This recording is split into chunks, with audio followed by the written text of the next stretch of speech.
and welcome to ELOSOFUMARTAKES. I'm your host, as always, Bear Duplessis, and I'm so proud, so pleased, and so privileged to be with you all tonight, celebrating our 2-year anniversary. Yes, it has been 2 years that we have been doing this, and it's been an absolute amazing journey. I'm so excited to be sharing this show with you tonight. And in the past 2 years, it's been absolutely fantastic. So I'm really excited about everyone that's joining us tonight. So thank you all for tuning in. I'm going to be introducing our guests shortly. But before I do, we do have to thank the people that make this show possible. And of course, this show is sponsored by Drew Estate. Drew Estate announced last week that the national launch of the Deadwood Fat Bottom Betty Gordito to Drew Estate retailers. The Deadwood brand continued to skyrocket in popularity among consumers and retailers alike, and now the Gordito joins the Fat Bottom Betty lineup. The Fat Bottom Betty Gordito features a lush Maduro wrapper and is blended with aromatic and exotic tobaccos that bring out the innate sweetness of the cigar. Presented in a 6x60 vitola, this cigar gives the large ring gauge enthusiast ample opportunity to enjoy a Fat Bottom Betty in all of her glory. Founder and president of Drew Estate, Jonathan Drew, notes, Deadwood is on fire for our retailers and is evidenced by its presence on social media. We've been wanting to introduce a larger ring gauge to the Fat Bottom Betty lineup for a while, and there's no better time than right now before Halloween at the time, and a perfect smoke for those cooler October and November nights. So check out your local retailer for the Fat Bottom Betty Gordito and enjoy it in a 6x60 format. If you guys are tuning in tonight and we're watching us on Facebook Live, we really appreciate it. Or catching us later on our YouTube channel, we appreciate that as well. But if you download us wherever you download podcasts, whether that be Apple Podcasts, Spotify, Google Play, Podbean, or wherever you listen to podcasts, we really appreciate it. And we are presented exclusively by Cornelius and Anthony Premium Cigars. Cornelius and Anthony Premium Cigars is steeped in tobacco tradition. For over 150 years, the Bailey family has been a part of America's tobacco heritage, passionately caring for the land they cultivate in Keysville, Virginia. Cornelius and Anthony's devotion to the finest grown tobacco and foremost aspects of craftsmanship allows them to introduce the most exquisite cigars to the market. They invite you to enjoy their portfolio of premium hand-rolled cigars and enjoy their dedication to producing an exceptional product. So really, thank you, everyone, for tuning in tonight. It's going to be an absolutely fantastic show. I'm so excited, and I'm so honored to be joined by my guest tonight. We are celebrating 2 years of takes with the man who started it all, my very first take of Pier 28 Cigars, Mr. Tim Wong. Tim, how you doing tonight? Good evening, Bear. How are you? Oh, man. We got to stop meeting like this, bro. Yeah, we really do. We really do. We need to make this a little bit more personal next time. Yeah. So, can I offer you a piece of advice on your reads on those ads? Sure. I know it's only been 2 years and you're still working on it. You need to sharpen your voiceover voice like Coop does. That man is a professional when it comes to those reads. He's right on them. So he's got them all memorized. Like I'm fairly certain he's got them all memorized and stuff. And so I do a little bit different take on the reads. So the reads he gets sometimes some of the reads he's actually been running. He's been running for quite some time. The Drew Estate one that I have the privilege of doing, I change it up based on recent news within the company and everything like that. But sure. It's fantastic to see you again, Tim. Yes. I'm so sad. Congratulations on your 2 years, by the way. Thank you. This is you're building an empire. You're becoming a monster. I love it. Man, I am truly blessed to have spent the last 2 years talking to amazing folks like you, and you're the person who started it all. I think it's hilarious, hilarious and ironic in a great kind of way that today is our friend anniversary on Facebook as well. So if we wanted to throw it, like I was saying, Siri's listening to you. I'm sure she had something to do with it. Yeah, no joke. I think it was one of those freaky things that like they're always listening. Facebook and your phone is always listening and everything. So, but man, yep. It's so great. It's so great to see you again. I'm so sad that I won't be joining again for Zona Palooza. Yeah, we're gonna miss you in Miami next week. So, did just have our second born. He did come into this world. So, healthy and happy, and mom and my wife is healing nicely. So it's been an absolute. A little lack of sleep for you, huh? On that one. Yeah, it's interesting. I gotta tell you, yes, absolutely. The lack of sleep is there. but the body doesn't go through necessarily the shock that it does the first time around, because you're kind of prepared for it, you're expecting it. Right. So it's kind of like, Sure. okay, I mean, you're still tired of shit. I mean, that's, Yeah. but I mean, at the same time, it's kind of like one of those things. You got it on autopilot now, right? The training kit is done. This is second time around is easy. Kind of like the second anniversary. No, hardly at all, man. I think the probably, and as time goes on, the biggest thing will be comparing them to, like, well, hey, this one didn't do this and this one did this, and things like that. But I think that'll probably be the most difficult part of it. But it's been an amazing week, bonding with a new child, and then also bonding with my other son too, just kind of, um, making sure he understands that, just Sure. because he has a brother now doesn't mean that, he's not He's got important. responsibilities now. I'm a big brother. I know it. We got that same thing going on. Absolutely. The thing I'm most excited about are just the moments, and there's already been a lot of them, where he's just already an amazing big brother, wants to help, wants to do different things, and wants to spend time with him, wants to see him, and those are those are the moments that are just kind of irreplaceable, which are just, it's really great. Congratulations. That's awesome. Thank you very much. Thank you very much. And congratulations to you, man. We've, Pier 28 has had another great year. You guys released another cigar to the market, another cigar blend. So I had the opportunity, it was actually, many firsts with you, Tim, and Pier 28. The Pier 28 release from this year was actually the very first cigar that I smoked at this last year's trade show. You handed it to me at the pre pre-show presentation of the name change and CigarCon and everything. Yeah. So that was really, really exciting. With the pretty white band that it had. Hey man, all projects start somewhere. So, but the resulting band looks absolutely gorgeous. Of course, we're talking about the Pier 28 Connecticut with gorgeous. So I'm going to say teal. Is that not correct? That is correct. This Okay. year's theme colors belong to the San Jose Sharks. So unfortunately, they've come off and started very poorly this year, but hopefully that has nothing to do with the cigar. I think one of the coolest things about your branding is that you incorporate so many different items into your labeling, like from the colors to the name to the symbols, but yet it's still not overdressed or fussy or just like, anything like that. It's still it's very clean, it's very classic, but it has so many things that are meaningful to you. Starting from the colors, Well, I think it fits. Yeah.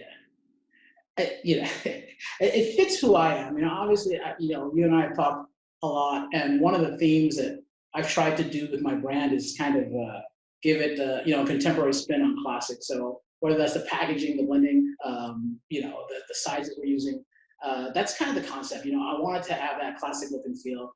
Sometimes, cigars can get over the bands especially can get over the top. Sometimes they're understated. So I try to get best of both worlds. I wanted to pop out from, because so many cigars on a shelf, that being a retailer, working in a retail location. But you also want it to be understated because you don't want it to kind of just dominate whether or not that people think about the cigar. You want them to think about that, not just the band, but the band should catch their eye. So that's part of the whole thing is kind of trying to get that down where it's pretty enough, but also lets the cigar be the cigar. So quick question on that. Like when you decided, so when you released the Habano and everything, you went with the Golden State Warrior colors. Yep. Was there a particular reason why you chose the Warriors as the first color scheme, or did it, was it? Sure. I thought the blue and gold was very contemporary. It wasn't a color scheme that was widely used. And actually, it's funny. One of my friends, industry friends, told me not to actually use those colors first because he's actually never seen a cigar that was successful with a blue band. I was like, oh, come on. Yeah. But they were in the middle of their run. This was 2015. They had just won their first championship. So it was one of those things where it just felt right to use that. And it looked really well because in the box was a kind of a redwood color. So the whole thing with the sticker being blue and gold matched really well with that color. So that's why we went with that one first. I think I think I like the most actually is this most recent one. I really like the San Jose Sharks thing. I think it really pops and everything. It kind of worked out well because I do think that white, is very traditional for Connecticut, so it kind of fit, and that was the only color scheme that I used the predominantly white. I could have gone with a heavier teal, but just with the white with the teal accent was perfect for this particular cigar. So it worked out nice for me to have that team in reserve, that team's color scheme in reserve, be able to use it for the Connecticut. I think it matched perfectly. I think one of the things that we've had this conversation too, and it probably started with one of the brands that you represent on the road for as part of Lozona's protocol, and we talked about the Themis and how that particular Connecticut, really kind of was for me it was kind of like the start, if not the start, or at least the middle of what I was deeming as the Connecticut Renaissance that's going on in this industry. And then it's not dying down, but it is an interesting time because it has had such a resurgence and everything. Why did you feel that this was the time to release your Connecticut? Yeah, everything goes in waves, right? You know that. For a while it was Candela, Habano, Maduro. Those are always going to be classic. But Connecticut has been around for a long time, and most of this marketplace is still mild cigar smokers. And, I would say about 60%. And Connecticut usually is the wrapper of choice. As you were saying, Nicaragua, all the factories there sort of redefine that. By creating more of a full-bodied Connecticut. So that's what you saw out there, and everybody tried to get to the marketplace with that little stronger Connecticut because that's what people were enjoying. I decided to wait a year. I could have put out the Connecticut last year, but I kind of wanted it to pass, and I wanted it to be something where there's, not necessarily counter, but with less competition out there, with less comparisons. Because like everything else, people get fatigued by smoking one wrapper. So, maybe they're done with or they put their Connecticut, their phase through, and now a year later, maybe they can, come back to it and try a different take on it. So that's kind of why I waited. And plus, when I had the Oscuro, given the choice, I just couldn't wait on that Oscuro. I thought that was, such a great blend that I decided to run with that one first. And it proved to be a good choice. So Oscuro's, become the best seller in the line. People really like that little extra strength and the flavor that comes off that wrapper. So, it's like, Connecticut can wait. I think it'll give it a better chance to shine a little bit without having, 4 or 5 different competitors. And I believe really the only kind of big Connecticut launch at this year's trade show was the Aladino Connecticut and Saka's Sobremesa Brulee. So, there was a little bit less focus on Connecticut. So I think it was a better choice to launch it this year. Yeah, no, I totally agree with totally agree with that sentiment on 2 points. Like you said, there wasn't as much clutter in the market this time around, and then also by and large, I think the Oscuro release has become my favorite. I absolutely fell in love with your Habano from the first time I smoked it. I think it smokes well in every size. Every Vitola. The Maduro is a really, you and I've had this conversation, is a really interesting cigar that I enjoy, and it's not typical for what the blend component holds together. Like when you talk about your Maduro's blend, and then you smoke your cigar, it's like it's completely different, which is really is really interesting for the cigar smoking palate. But this Oscuro, I think is by far, I think is your best cigar and everything. That's a little biased, obviously, yes, and that's a little unfair to the Connecticut because I have only had a couple of them. But time will tell certainly on that. So I'm willing to change my mind if the Connecticut continues to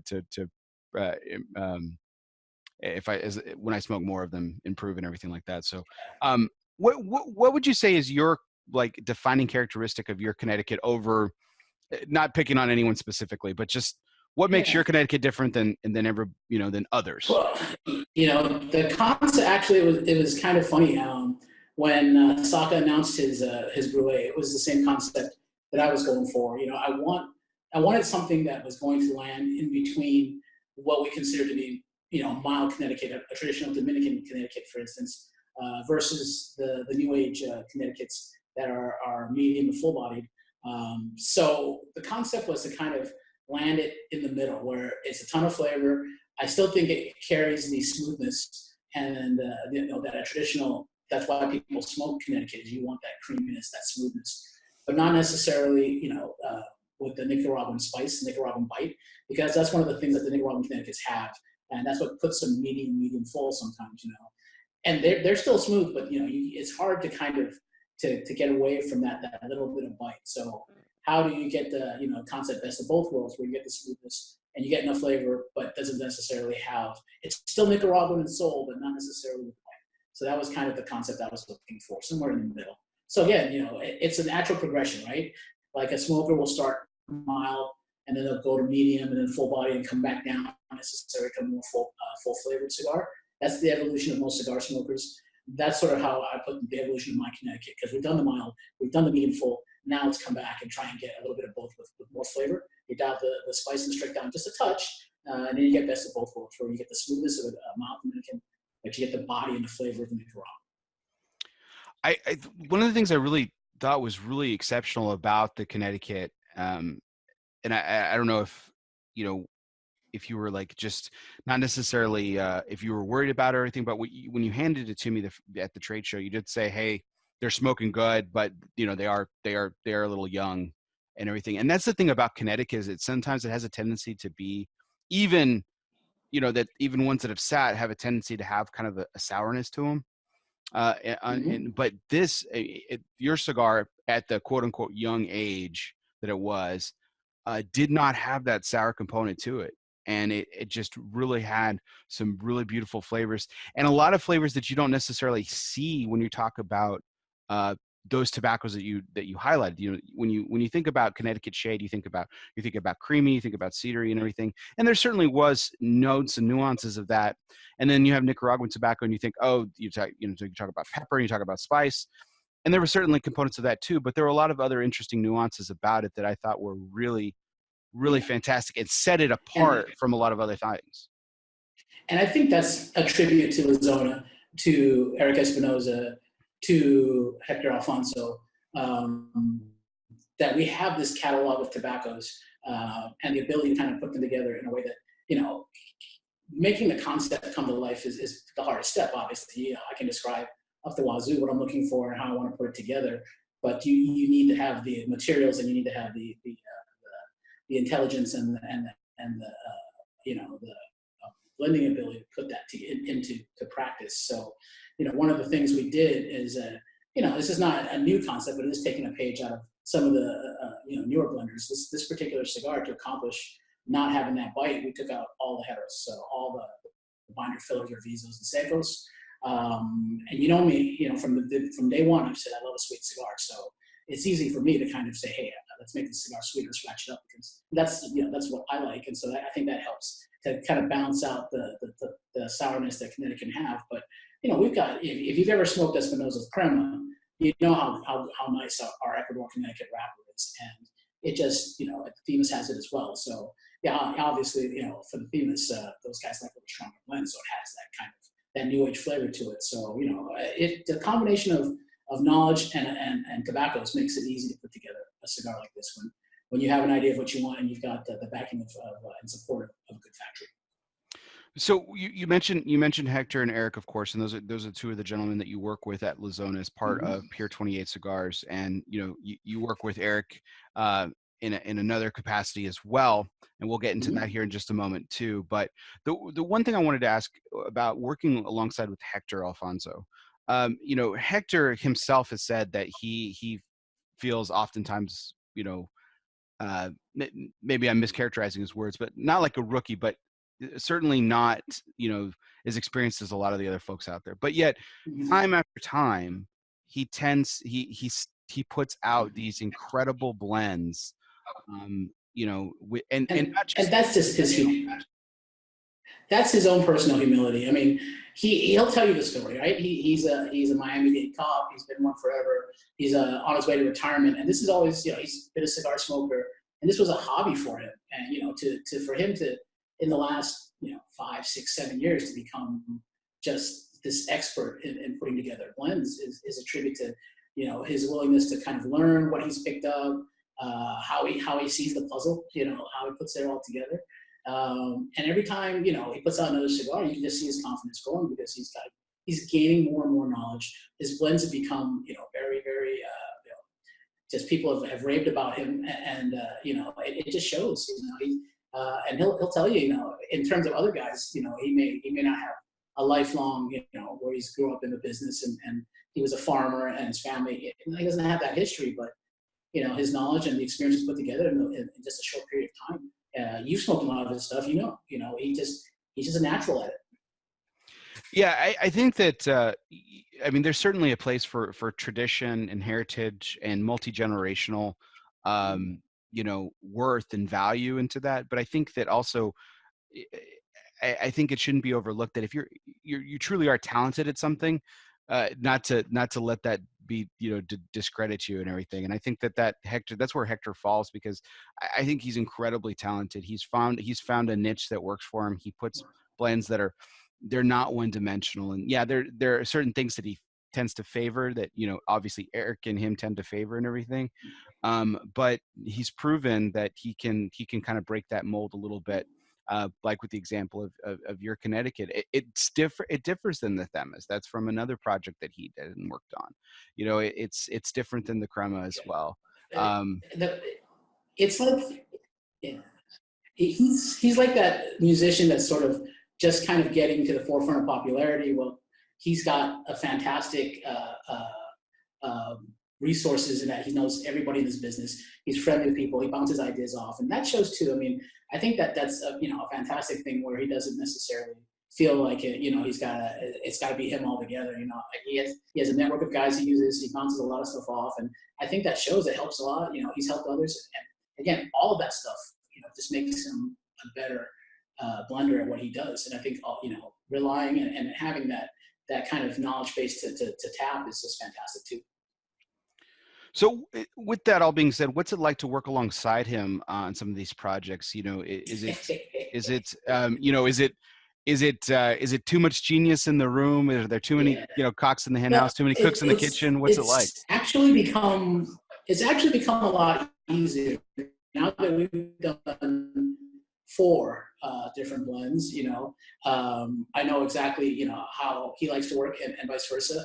And so, he knows my palate much better now. So it's easier to come up with test blends that we don't have to go, like, you've heard me tell the story before, but, when we did Habano, we went through, a couple of dozen iterations before we got there. And I know the first time, we lovingly call him Mr. Warmth, but, after a couple of years, he came back and told me, I wanted to punch you in the face the first time because you're the pickiest, MF that I've ever met in my life. So, but that's the first time trial and error, right? Now that we work together, and he's become this monster in this business, he just knows. So it's like, here's the concept. I think maybe we should do this. All right, let me see what I can put together. This and this.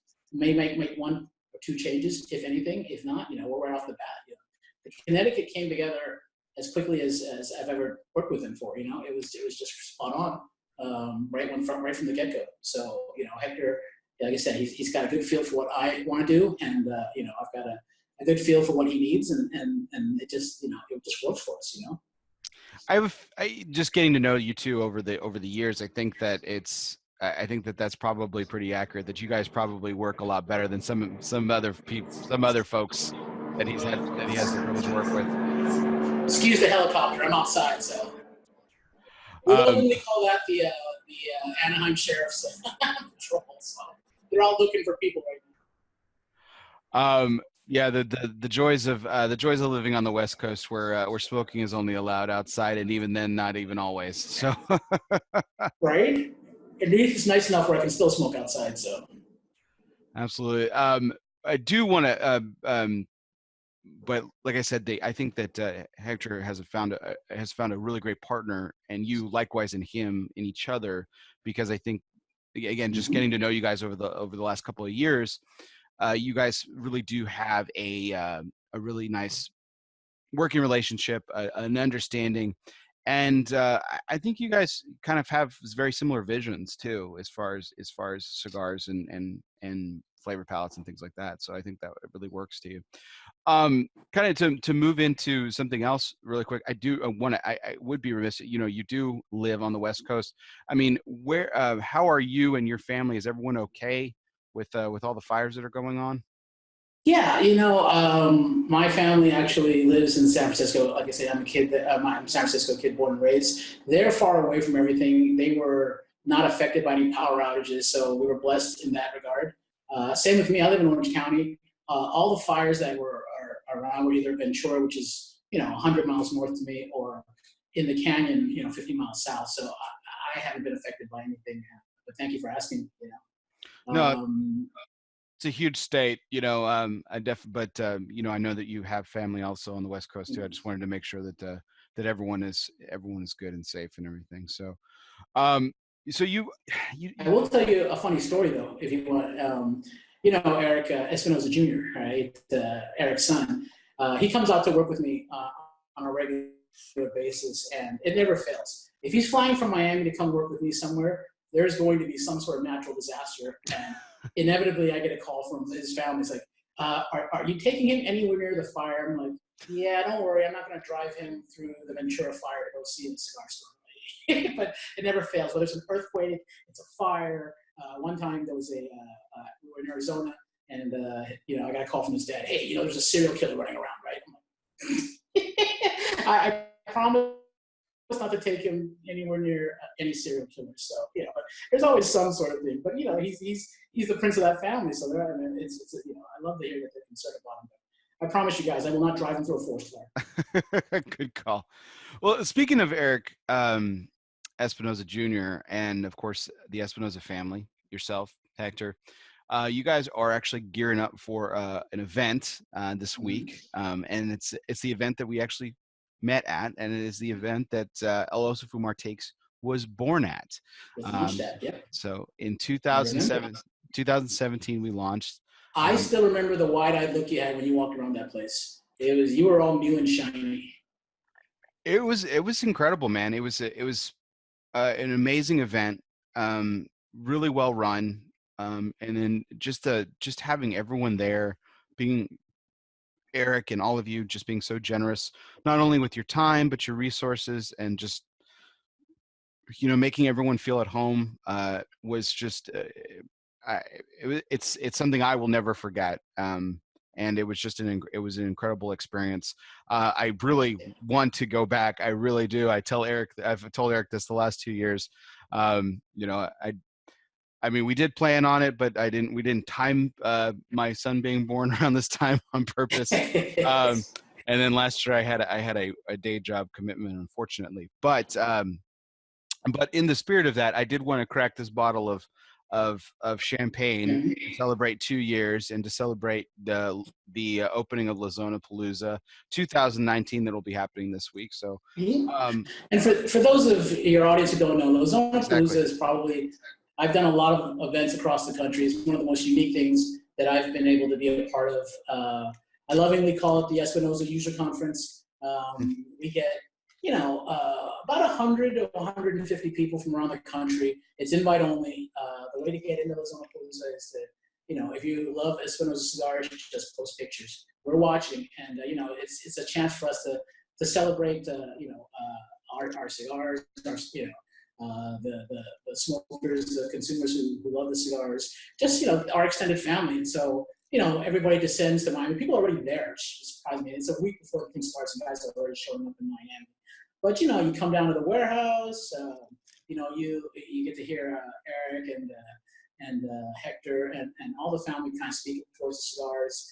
Juan Cancel is usually there. They're talking about protocol. Bill's there as well. So anybody that's part of the family, sometimes.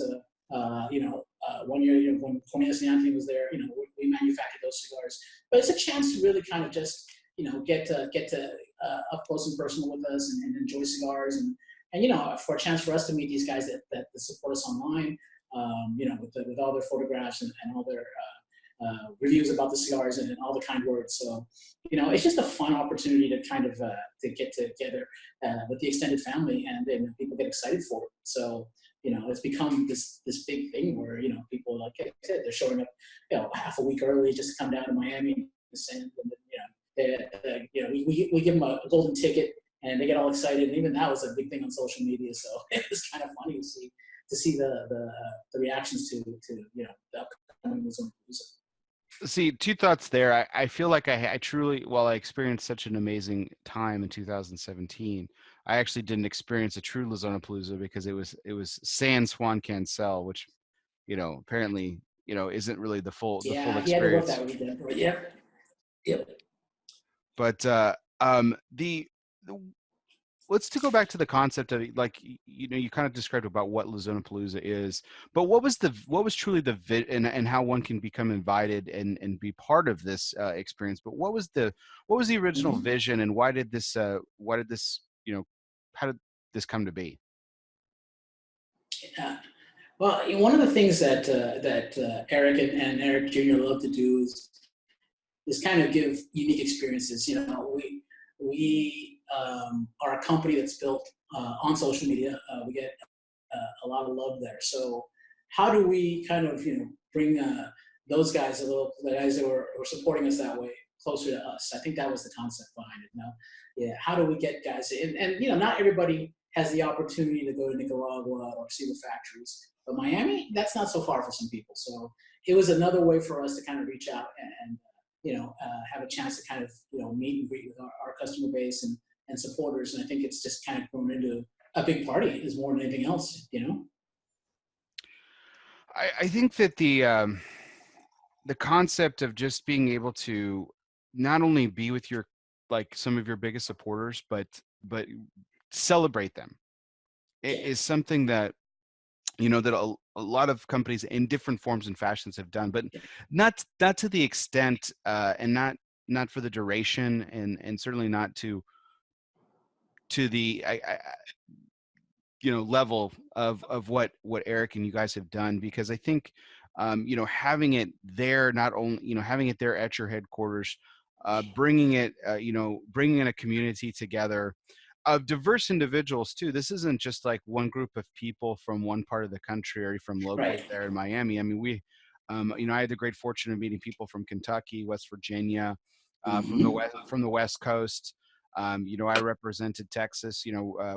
We had Dojo there, we had KMA Radio there, we had Hmm. Cigar Federation has been. I mean, there are a lot of different media outlets covering this event too. It's become quite a Hmm. big deal, and it's been such a fantastic thing to just to see grow, Hmm. and see what you guys have done with it. So Well, as Senior likes to say, we take over the internet that weekend. But just to give people a taste of what goes on, it's not just people sitting around smoking. I mean, one year they had a dodgeball tournament. The closing event is at the Botanical Gardens, where you go out and you get to see some of the nicest places in Highland Gardens, where the warehouse is. They'll roast a pig. One night, which has become one of the most popular things. Eric buys out a ice cream truck, so everybody comes out and we have dessert there. And it's just fun. I mean, it's a chance. Like I said, it's a big party. We smoke cigars. You listen to us a little bit. I'm sure at some point Eric will sing. That's just him.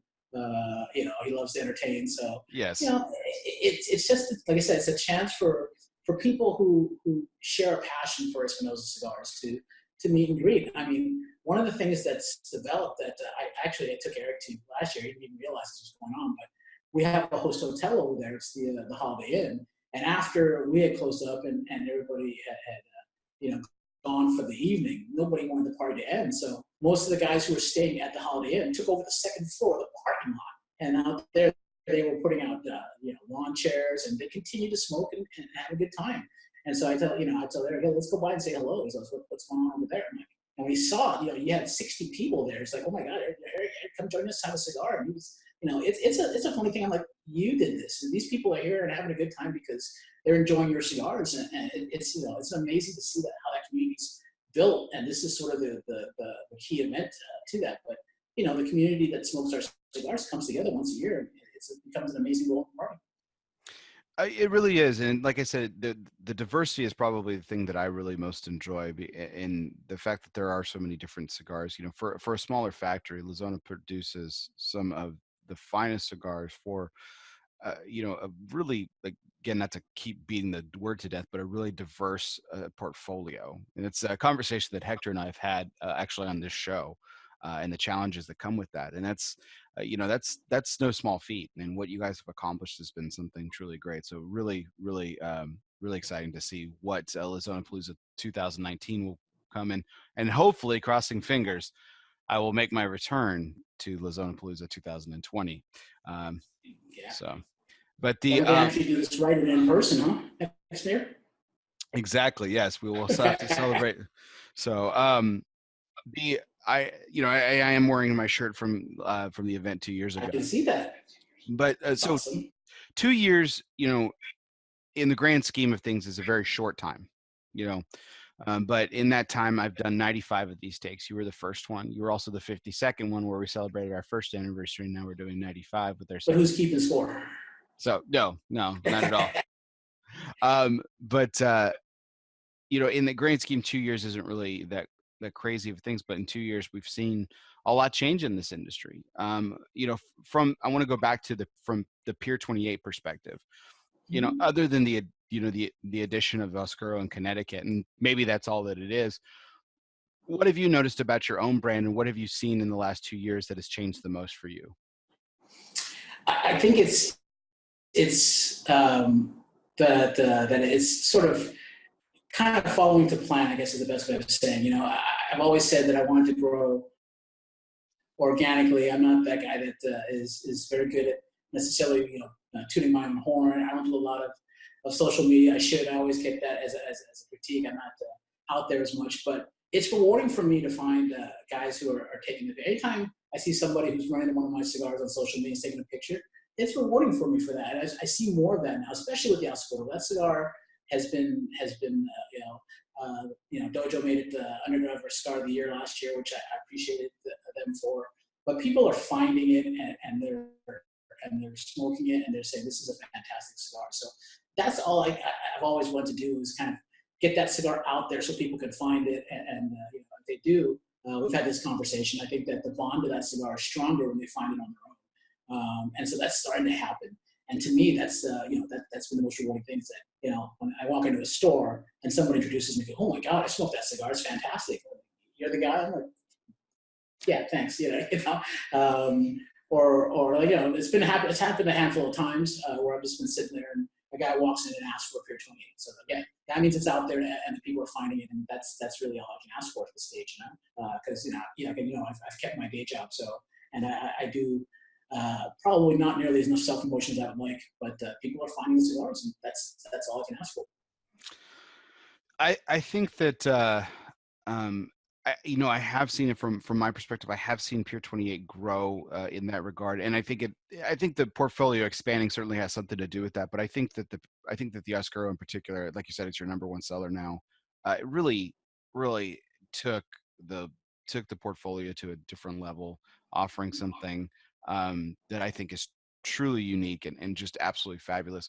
When I first asked you, because I was going to buy some, I said, so tell me, Tim, which one should I get? And at the time, you're like, either get the, you should get the Rubito, because the Rubito's, it's smoking phenomenal. And I did, followed your advice. And then I had the opportunity of getting some of the Robustos. And in fact, I actually reviewed that cigar on Cigar Dojo. And the Robusto absolutely is phenomenal, and just I think it actually edges out the Rubito, man. But they're absolutely stellar. What was it about choosing the Vitolas specifically, because they do vary from blend to blend for the most part, that you kind of leaned on Hector, or was that something that you decided on your own?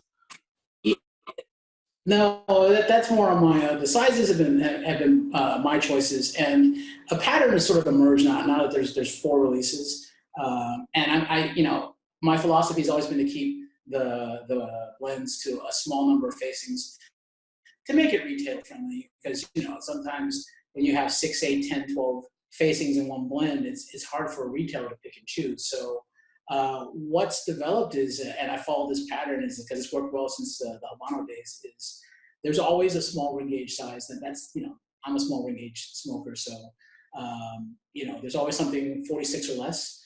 There's some sort of Corona, like this year in the Connecticut, we're calling it a Lonsdale or a Corona X if you prefer, but it's 6.5 by 42. So it's essentially almost a Lancero. It's a little bit thicker. And then the only size that's consistent across all 4 lines is the Robusto, because Robusto still tends to be the best selling size. So it's 5x52. There's some sort of Toro variant. Again, I've tried to keep, one of the things I've tried to do is, not only as a cigar manufacturer and a blender, is to keep sizes that retailers can sell. Obviously, you want to make fun shapes, but at the end of the day, we're all trying to sell cigars. So the third shape is always some sort of Toro variant. Again, the Connecticut has a 5.5 by 56. It's a Permanente size. It's borrowed from the 601 Blue, carries that size. There's a couple of other sizes, lines that has that same size in the Espinosa. So, we try and track the sizes that are in the portfolio as well. So that way we don't have to keep reinventing the wheel. And then the last size is a fun size, the Ascoro had the Perfecto. The Maduro has what we call the double Corona, which is a 7x47, which to me, it's a traditional Cuban Churchill size that, you see 7x48, 7x50 double Corona. So, something that's more classic. And then in the Connecticut issue, we went with the short Churchill. So, short Churchill has been a very successful size for Espinosa. 6x48 is a fantastic size to smoke it in. So I went with a little short Churchill. There's a fat Toro and a little skinnier Toro. That's worked for me well because, there's a size for everybody in the line. I think, you want to admit your own failure sometimes. The only size that's never really sold for me is the Habano has a 6x60. So that I thought that size actually when I first started was going to be my best selling size, and it's turned out to be my worst selling size. But that's just who my audience is. They prefer the smaller ring gauges. The best selling sizes are always 52 and the smaller size. It just happened to be that way. I think part of it has to do with every time I walk into a store, I'm smoking the smaller ones. That's just me. So. I would be remiss without egging my rivalry with Coop on a little bit on this. What are your feelings on Lanceros though? I love Lanceros. I do. I'd much rather smoke that than 56, 58, or 60. Obviously, the draw is the most important thing. But when you get a well-done Lancero, flavors off the charts usually. You get the best amount of wrapper to filler ratio. So if that wrapper is very flavorful, you're going to get all of that flavor. There's something elegant about it, and it forces you to smoke it slow. I mean, other sizes you can multitask with that Lancero. If it's done right, it demands your attention. You got to sit down and smoke with it. It's not something you can do other things with because that cigar just really, if it's done right, will grab your attention and kind of draw you into just focusing on what you're smoking. Absolutely. I love the fact that you use the word elegant to describe it because that's exactly how I describe it, and that's exactly how I win my argument with Coop every time because I'm right and he's wrong. Because a lot of guys don't want to be elegant. That's the last thing they want to be. But right. You don't have to be. The cigar is elegant. You can just enjoy it. So wanted to use that as a segue into like our kind of our last major segment here, and that's to talk about the fact that you for people who don't know, Tim, you've been in this industry for 2 decades, and you've done a lot of different things and worked for some very prestigious companies. I'm sorry, when I hear those numbers, I'm kind of like, crap, he's right. 2 decades. It's impressive, man. I mean, a lot of people don't want to be dated like that, but I got to tell you, when you have a run like that in any industry or any field or any job, it's something to be commended. And the fact that you get to work in the industry and I get to work in the industry that I love, is as they say, as the saying goes, if you do what you love, you'll never work a day in your life. So, that's kind of where we get to hang our hat a little bit. So, you've done a lot of amazing things in your career in the industry. You've worked with a lot of very prestigious companies. You've worked for the small boutique company in La Zona and Espinosa. You've worked for larger companies as well, like General. And so you've done it all essentially, and now you own a brand and are manufacturing cigars. So, other than the obvious roller coaster of your career of what you've done and the responsibilities that you've taken, given back, and everything, from your perspective, what's been the biggest change in the last 20 years, from the industry perspective at all, that actually we'll ask this two ways. What's changed for the better and what's changed for the worse?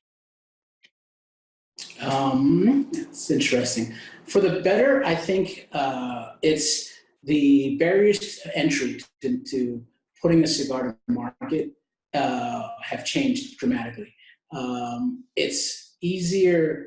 Easier is the wrong word, but to get a cigar made, and if you want to actually get into the cigar business, because the process has been so refined and there are so many different factories to choose from. If this is what you want to do, it is definitely very possible. Whereas, back when I first started, to get a cigar made, you had to, you're talking large quantities, and you had to, invest large sums of money. But now, with social media and the whole wave of boutiques, retailers may complain sometimes there are a lot of boutiques, but you look at it the same as there's craft beer. Guys can now do things that are different and new, and bringing new concepts to the cigar industry is always good, because that means that you're keeping the big companies on their toes. Things that are always verboten now are now have become industry standard. Let the marketplace decide as to what the cigar is going to be good, and like anything else, if you're good at what you do, you can definitely be successful much quicker now. When I first started, it was sort of that kind of understood that right around the 10-year mark is when you kind of hit your success. You look at Rocky. I mean, he didn't get his vintage 1990 until his 10th, about right around 10 years. Oliva didn't have that breakthrough cigars for them came around the 10-year mark.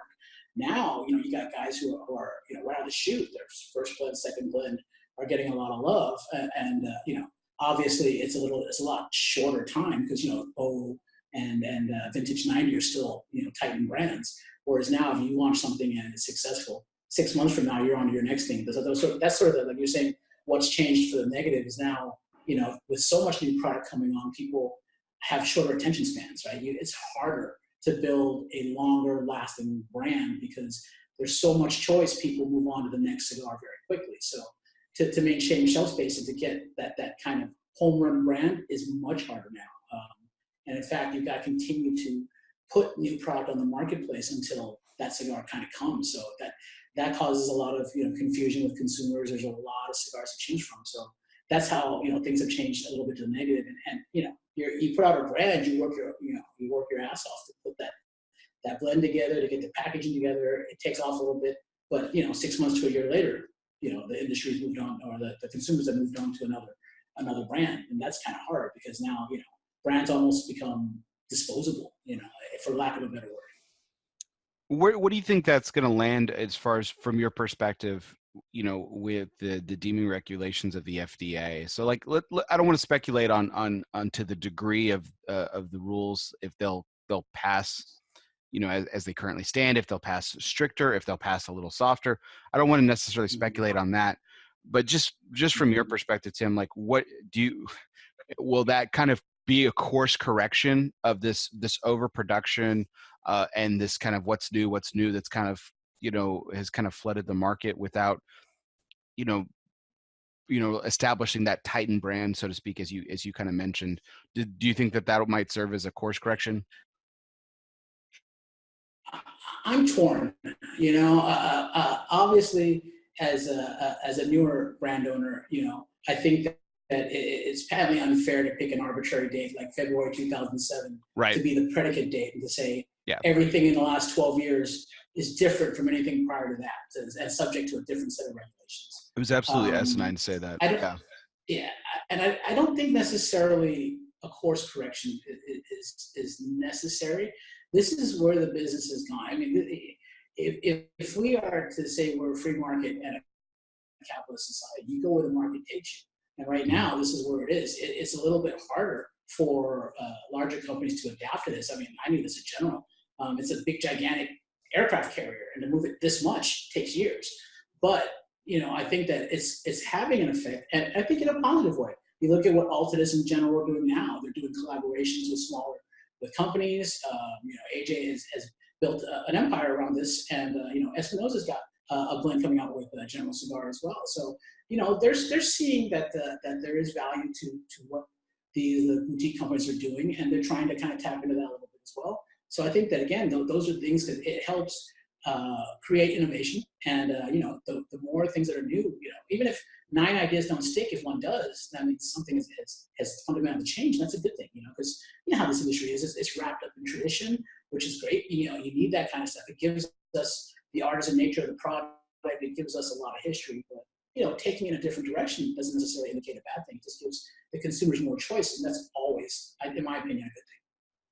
So you talk about that point for just a second here, Tim, if you can. So that's something that I think has been really kind of I view it as a positive. These collaborations, or these guys that have after the deeming regulations, you saw not a flood, but you saw a definitely leaning and embracing the bigger companies because of obviously the power that they have in the industry, and where they stand as far as predicates and things like that. So having a little bit more security, if you will. You see people like Rafael Nadal move over to Imperial and Altadis. You see people like Sean Williams become brand ambassadors. Espinosa's own Jack Tarano did a stint at General as well. So like there we're starting to see a little bit more embrace, I think, from the boutique community to these larger corporations and these larger companies. What kind of went, if you can, what kind of went into the decision for Espinosa to work with General on the project that they're working on? It's like anything else, right? You want to put a win-win situation where you can draw on the resources and knowledge of the larger company, and the larger company can draw on the cachet that the smaller company has. And you're trying to build a partnership where it's going to be good for everybody, because it's good to be able to tap into the larger marketplace and possibly be able to draw into the marketing that they're able to do. Because when you look at those companies, who markets better than General or Altadis? There are very few companies that do. And then they're looking for things to kind of become a little more contemporary, because they've got these tried and true brands that people love. But when people start to kind of try other things and you're losing that, maybe you don't necessarily have the current expertise or the ability to tap into that market, because you've heard the term perception is reality. Sometimes I've seen this. I used to work for them. That sometimes consumers will go, that brand's been around for a long time. I like trying newer things. So it gives them the ability to kind of create new things from the people who are doing it the best at the moment. So it tends to, if it's done well, it should work out for everybody. Everybody gets something solid from that partnership, and that's all you can do, right? You want to try and continue to build your brand, and I think like for both of these companies, it is a good step forward. Giving them an opportunity to use their best, the resources to create something that's going to be good for the marketplace. I think that's just a really fantastic avenue, guys, for you guys to go down. I think the possibilities are virtually endless with the creativity that you guys have shown, and what like you said, as you mentioned, what General has the potential for as well. It could be a really fantastic project. I'm really excited to see how that pans out specifically. So that kind of leads us into our last two questions here, Tim. I do have a curveball segment, and because this is our 2-year anniversary, I do have 2 curveball questions for you. I call them curveballs, but they're actually kind of softballs. So I have to ask. So we've gone through. So we have the Habano, so the Golden State Warriors. We have the Maduro, which is the Oakland, now soon to be Las Vegas Raiders. We do have the Oscuro, which is the San Francisco Giants, and now with the Connecticut, the San Jose Sharks. So unless you are working on another project and would like to discuss the blend or components of thereof, I'm more interested in the team. So what is it going to be? Oakland Athletics colors? What colors are coming on the next Pier 28 cigar if that happens? I think you can answer your own question on that one. There's 2 Bay Area teams left that I haven't use the color scheme for. The Oakland A's is one of them, and the San Francisco 49ers is the other. I will say that I've been holding the red and gold back because it lends itself to a special project that I'd like to see come to fruition. We'll see where it goes with that. So that's in the planning stages. But the next obvious, if there is a fifth blend of this line, it'll probably work out to use. I've gotten requests. I have a lot of accounts on the East Bay side of San Francisco, and they've asked, when are you going to put the A's into play? So I think that makes the most sense. And then after that, we got to start looking at other things, possibly college teams, and if I keep that theme, that team going. There's and not all teams know, but there's a Bay Area soccer team that's got rich history, which sounds like Earthquakes, which is a great name for a team. So obviously those two, I still have some leeway because I got two more coach teams that I haven't used yet, and then we'll see where it goes from there. All right, so that's exciting. That's exciting to hear. I'm really glad that you're keeping up that tradition. I really think it's really cool. I know eventually you're gonna you run out of teams, so that might have to take a different direction after that, or maybe variations of of the toughest one is now that I'm out of Southern California. I got retailers asking me, when are you going to do the Dodgers? And it's like, I don't know if I can bring myself to that yet. But oh man, that'd really be painful for you. I think a little bit. So the next question I have is a little bit more fun, and it's cigar related. So again, for those people who don't know, you're known as one in the industry that smokes quite a few cigars a day. Numbering in the teens, right? If on any given day, it's probably somewhere in the neighborhood of 12 to 20. Is that where you're kind of still at, or have you increased or dialed back? I'm slowing down in my old age a little bit. Now it's probably closer to 8 to 10. But from the moment I get up to pretty much the moment I go to bed, I'm usually smoking a cigar somewhere. So with that being said, that means you smoked quite a few cigars in your time. So so this question is, again, the curveball is it's a little two-part. So we're asking Hector to bring you a cigar from the Espinosa portfolio that is not Pier 28. What cigar is he bringing you to smoke? If he's bringing me to smoke something? Yes. Usually, so as all blenders tend to be. You're demanding this of him. You're demanding this of him. You're like, Hector, bring me a blank, and it can't be a Pier 28 cigar. What is it from the Espinosa? Well, from him, usually it's something. What do you got in the library? Because he's got all these test blends that he's put together. So bring me something that you think I'd like. And so usually he's very good at that. There's usually a baggie, 4 or 5 cigars. Smoke this, smoke this, smoke this, and that kind of gives us bouncing ideas off. So. But if it was an Espinosa cigar, I'd probably ask him to bring me either Murcielago, which has always been sort of my favorite since when I worked with Eric at Rocky, and we were selling it, and Pepin was still making it. I still love that cigar. I think it's one of the best cigars that he does. Or I would probably have him bring me a 20th anniversary Espinosa out of the secret stash, because when that came out a couple of years ago, I love that particular blend. We sold through it because it was a limited edition. We don't really have it in the marketplace, but Hector being Hector, he's got stuff squirreled away everywhere. So that cigar is so good. Asking for one of those. Yeah, I love that. Cigar. One size is a Corona, 6x46, right up my alleyway. Perfect. All right, so here's where we're going to diverge from it. Okay, so you need to pick 2 other people in the industry. Any 2 people. They can be the brand owner, brand manufacturer, a rep, a retailer. It doesn't matter. Actually, not a retailer, but it could be a brand owner. It could be a manufacturer. It could be a rep from a particular company. But if you're hosting a cigar smoking party that has nothing to do with Espinosa, and we're actually going to throw AJ in this because I know you represent them as well. So those 2 are out. Who else are you inviting to this party, and what cigar from their portfolio are they bringing you? Well, the obvious answer is Dion from Louisiana. He's been now that I'm brokering, I do carry his lines as well. He's been a fantastic guide through this process. I think he has one of the best pals in this business, and he's been very, very generous in sharing, knowledge and information. And so I obviously, for blending knowledge and tobacco knowledge, I'd love to have him around for a party. Number one. And then number two, that's a little bit harder.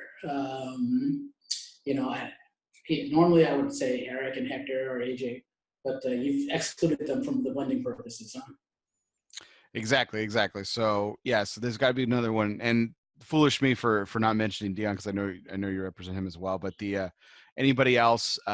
So again, brand owner, manufacturer, rep, doesn't matter. And then what cigar from their portfolio are they bringing you?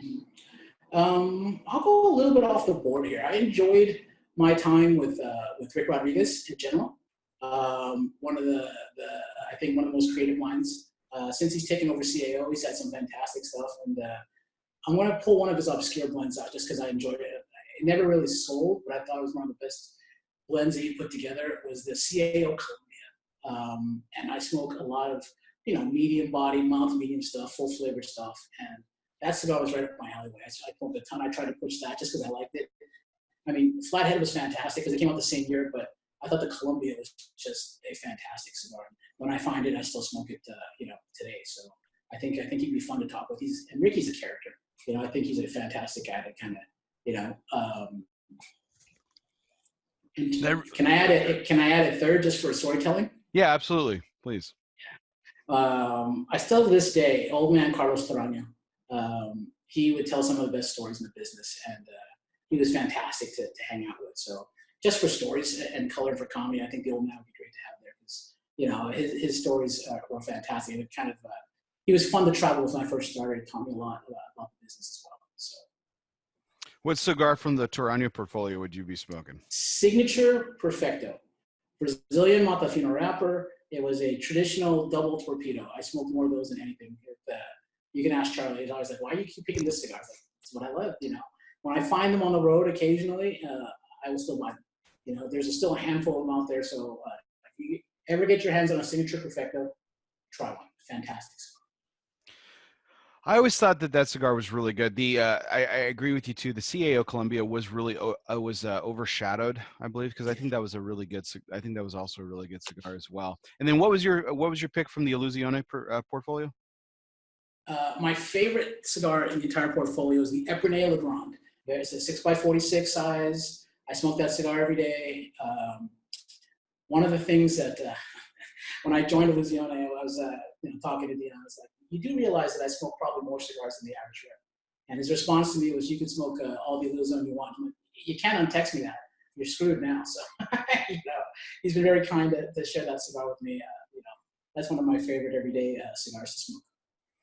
Yeah, I'm a big fan of the Epernay La Taureau and the L'Aubustine.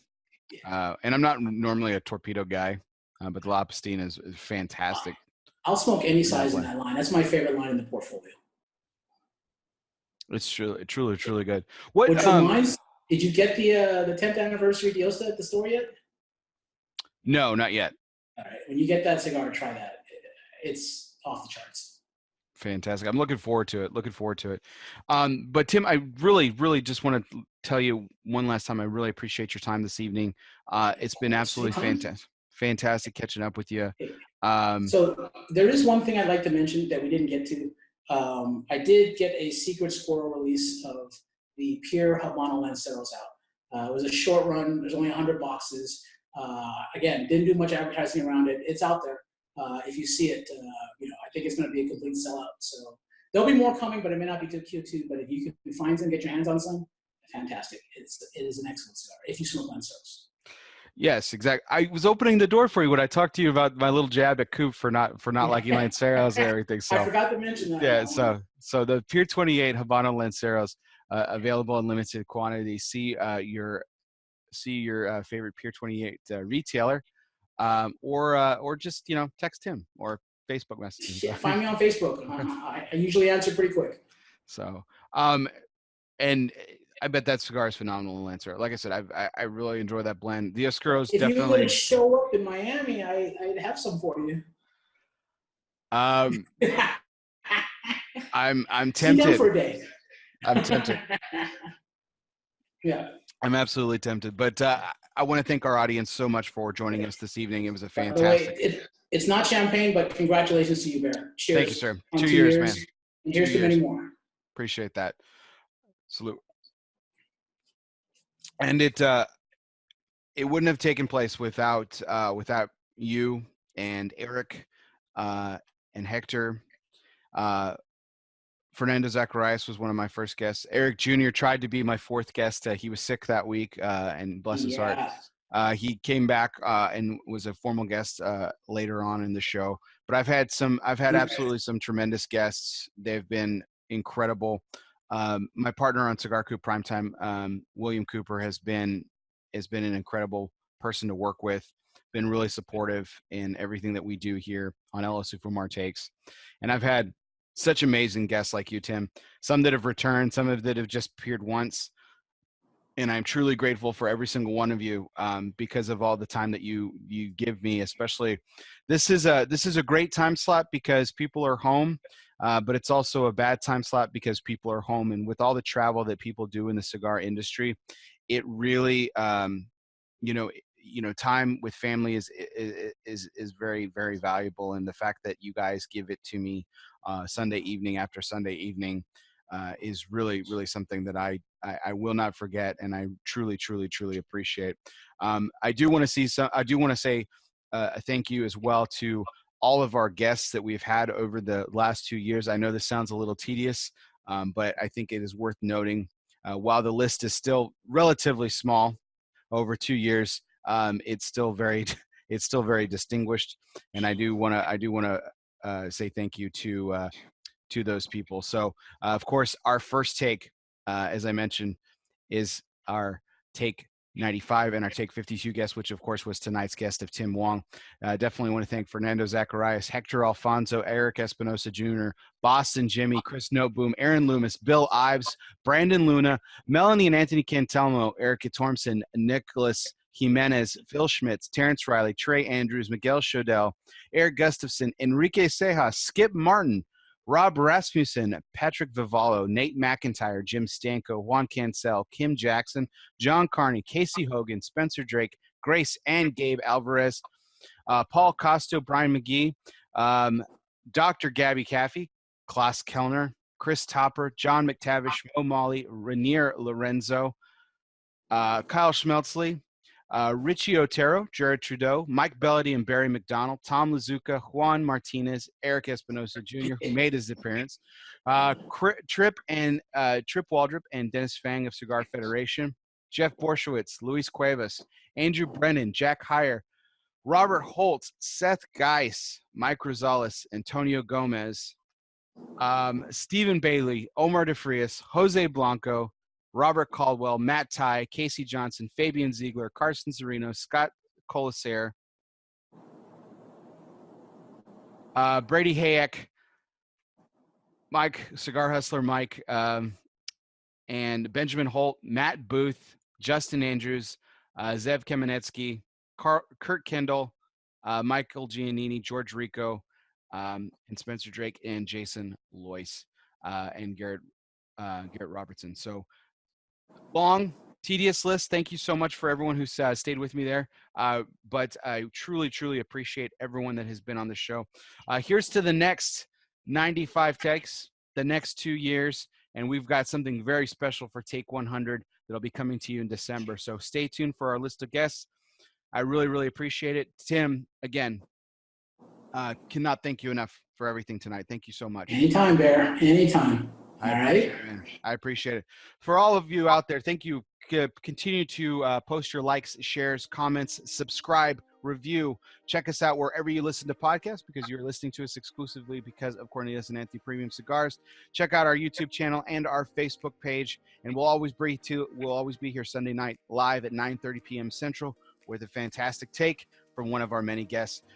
As always, I'm Bear Duplessis. This was ELOSOFUMAR Takes, Take 95, our 2-year anniversary in the books. Guess what? We'll see you next time. Good night.